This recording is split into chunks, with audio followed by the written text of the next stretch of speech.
আপনার মা আপনাকে পেটে রাখছে, আমার মা আমাকে পেটে রাখছে, উনিও তো মা, উনি কারো না কারো মা, ওনার পেটে সন্তান রাখছে। এই পেটে যে লাথিটা দিছে আমি নিজে আমার চোখের পানি আমি ধরে রাখতে পারি নাই। এটা আমি আসলে দেখার পর আমার চোখ দিয়ে আমি পানি রাখতে পারি নাই, কারণ মায়ের জাত। ঠিক আছে, এটাই হলো আপনার প্রশ্নের উত্তর আমার।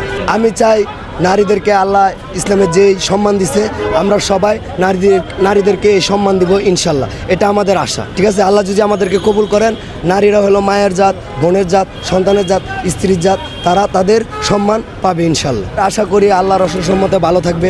আমরা তো মানুষের সাথে ঝগড়া বিবাদ করতে চাই না। আল্লাহ ক্ষমতার মালিক একমাত্র আল্লাহ, ক্ষমতা দিবেন আল্লাহ, জনগণ দিবে দোয়া এবং ভালোবাসা বুট। যদি ওরা ফাঁস হয় আমরা আলহামদুলিল্লাহ, যদি আমরা পাস হই তাদেরকে আলহামদুলিল্লাহ বলতে হবে, আল্লাহ শুকরিয়া আদায় করতে হবে। তারপরেও যদি ওরা চিন্তা ভাবনা করে যে জনগণের রায় আল্লাহর ক্ষমতা জোর করে নিয়ে যাওয়ার চেষ্টা চিন্তাভাবনা থাকে, এটা কোনো দিনও সম্ভব না। আমাদের গায়ে রক্ত থাকতে আমরা কোনো ঝামেলায় জড়াতে চাই না। আমরা চাই কাঁধে কাঁধ মিলিয়ে বাংলাদেশ গড়ব ইনশাল্লাহ। বিএনপি তার দল, তাকে পছন্দ করতেই পারে, এটা তার ব্যক্তিগত ব্যাপার।